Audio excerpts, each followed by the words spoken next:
जय श्री कृष्ण मित्रों, आपका हार्दिक स्वागत है धर्म ज्ञान चैनल पर, जहां हम लेकर आते हैं श्रीमद् भगवद गीता की अमूल्य सीख, जो न केवल शास्त्रों की बात करती है, बल्कि हमारे जीवन को भी नया दृष्टिकोण देती है। आज हम प्रवेश करेंगे भगवद गीता के तीसरे अध्याय कर्म योग में। एक ऐसा अध्याय जो हमें सिखाता है कर्म ही जीवन का आधार है। बिना कर्म के जीवन की कल्पना भी नहीं की जा सकती। मित्रों, हम सभी हर पल किसी न किसी प्रकार का कर्म कर ही रहे होते हैं, चाहे वो सोच का हो, शब्दों का हो या शरीर से किया गया कोई कार्य। कुछ कर्म हमारे कर्तव्य होते हैं, तो कुछ मोह, लालच या स्वार्थ के वश में आकर किए जाते हैं। पर याद रखिए, कर्म की प्रकृति ही भविष्य के फल को तय करती है। हम कर्मों से बच नहीं सकते और ना ही उनके परिणाम से।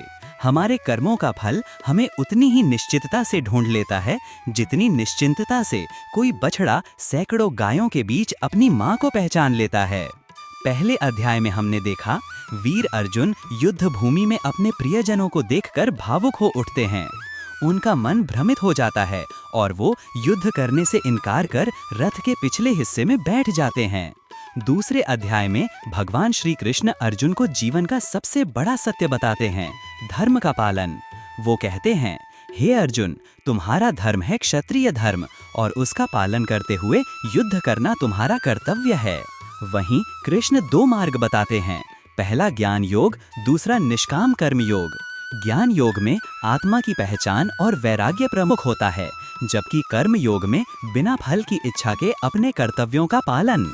अब आते हैं तीसरे अध्याय पर, जिसे कहते हैं कर्म योग। यहाँ श्री कृष्ण बताते हैं कि हर जीव अपनी प्रकृति के अनुसार कर्म करने को बाध्य है। कोई भी व्यक्ति एक क्षण के लिए भी निष्क्रिय नहीं रह सकता। कई लोग बाह्य रूप से वैरागी दिखते हैं, गेरुआ वस्त्र पहनते हैं, संन्यास का प्रदर्शन करते हैं, लेकिन अंदर से इंद्रियों के सुखों में डूबे होते हैं। श्री कृष्ण कहते हैं, ऐसे लोग कृत्रिम त्यागी हैं। उनसे श्रेष्ठ वो व्यक्ति है जो गृहस्थ होकर भी ईमानदारी से अपने कर्तव्य करता है और कर्म में लिप्त नहीं होता। ईश्वर कहते हैं, हर जीव को इस सृष्टि चक्र में अपने हिस्से का कार्य करना ही होता है। जब हम अपने कर्म भगवान को समर्पित करके करते हैं, तो वही कर्म यज्ञ बन जाता है। यज्ञ के कारण देवता प्रसन्न होते हैं, देवता वर्षा देते हैं, वर्षा से अन्न उत्पन्न होता है और अन्न से जीवन का पोषण होता है। जो इस चक्र का पालन नहीं करते, केवल इंद्रिय सुखों में डूबे रहते हैं, वे पाप के भागी होते हैं और उनका जीवन निष्फल हो जाता है। अब अर्जुन एक बहुत गूढ़ प्रश्न करते हैं, हे कृष्ण, यदि आप ज्ञान को कर्म से श्रेष्ठ मानते हैं, तो फिर आप मुझे युद्ध करने के लिए क्यों कह रहे हैं? आपके उपदेशों में कई अर्थ छिपे हैं, मेरी बुद्धि भ्रमित हो गई है। कृपया मुझे एक ऐसा मार्ग बताइए जो मेरे लिए सबसे कल्याणकारी हो। तब श्री कृष्ण मुस्कुराते हुए कहते हैं, हे अर्जुन, मैंने पहले ही कहा है कि आत्मा की उन्नति के दो मार्ग हैं, ज्ञान का मार्ग और निष्काम कर्म का मार्ग। पर हर मनुष्य की प्रकृति एक जैसी नहीं होती। तुम्हारे लिए श्रेष्ठ है कर्म का मार्ग, क्योंकि तुम एक योद्धा हो। तुम्हारा धर्म है अधर्म के विरुद्ध खड़े होकर धर्म की रक्षा करना। इसलिए बिना फल की इच्छा के अपने कर्तव्य का पालन करो, वही सच्चा योग है। ज्ञान योग उन मनुष्यों के लिए है जिनका झुकाव ध्यान, आत्मचिंतन और विवेक की ओर होता है। वहीं कर्म योग उन लोगों के लिए होता है जिनकी प्रवृत्ति सक्रिय रहने की होती है, जो अपने कर्तव्यों को पूरी निष्ठा और समर्पण से निभाना चाहते हैं। मित्रों, योग का वास्तविक अर्थ है ऐसा मार्ग जो हमें जीवन में उन्नति की ओर ले जाए, जो हमें बंधनों से मुक्त कर परम सत्य की ओर अग्रसर करे।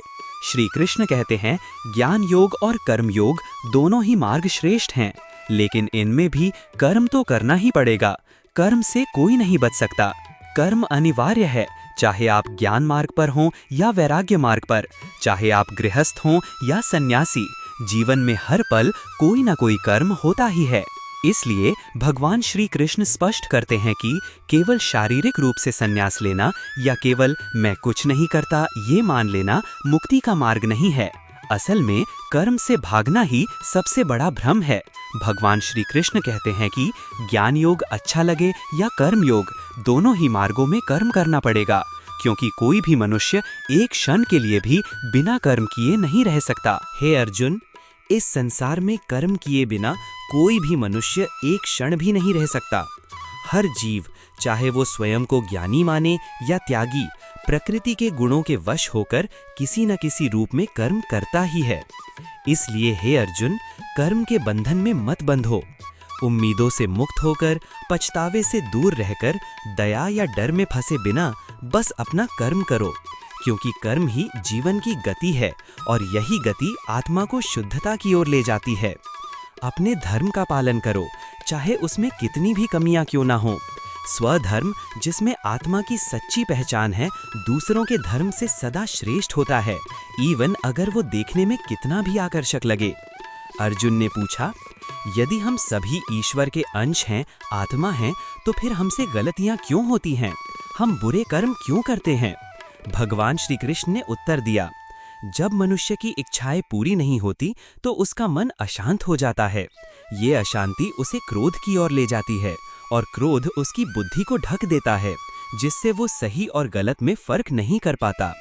जैसे धुएं से आग दिखाई नहीं देती, वैसे ही इच्छाएं और क्रोध आत्मा की ज्योति को ढक देते हैं। इसलिए हे अर्जुन, याद रखो, शरीर से ऊपर है इंद्रियां, इंद्रियों से ऊपर है मन, मन से ऊपर है बुद्धि और इन सब से ऊपर है आत्मा। तुम वही आत्मा हो। यदि तुम अपनी आत्मा से बुद्धि को नियंत्रित करो, बुद्धि से मन को काबू में रखो और मन से इंद्रियों को साध लो, तो तुम्हारा शरीर तुम्हारा सेवक बन जाएगा, ना कि स्वामी। तब न कोई बुरी आदत तुम्हें रोक पाएगी, न कोई कर्म तुम्हें डिगा पाएगा। जीवन में केवल ज्ञान से कुछ नहीं होता और केवल कर्म से भी मंजिल नहीं मिलती। जीवन की सफलता ज्ञान और कर्म दोनों के संतुलन में है। ज्ञान बताता है कि कौन सा रास्ता सही है और कर्म उस रास्ते पर चलना सिखाता है। श्री कृष्ण का यही दिव्य संदेश है कि कर्म करते रहो, लेकिन उसके फल की चिंता मत करो। खुद को कर्ता मत समझो, क्योंकि जब तुम अपने को कर्ता मानते हो तो अहंकार जन्म लेता है, और जब तुम कर्तापन छोड़ देते हो तो परमात्मा खुद तुम्हारे सारे कर्मों के परिणाम संभाल लेते हैं। हे अर्जुन, जब तुम निष्ठा से, समर्पण से और निष्काम भावना से कर्म करोगे तो परिणाम अपने आप तुम्हारे चरणों में आएंगे। संसार में कई लोग कहेंगे कि ये रास्ता कठिन है, परंतु याद रखना, जो लोग केवल फल की चिंता में जीते हैं वो कभी सच्चा सुख नहीं पा सकते। सच्चा सुख केवल उन्हीं को मिलता है जो कर्म को पूजा मानकर करते हैं। तो हे मनुष्य, अपने जीवन के हर क्षण को सेवा बना दो, हर कार्य को ध्यान बना दो और हर श्वास को भक्ति में जोड़ दो।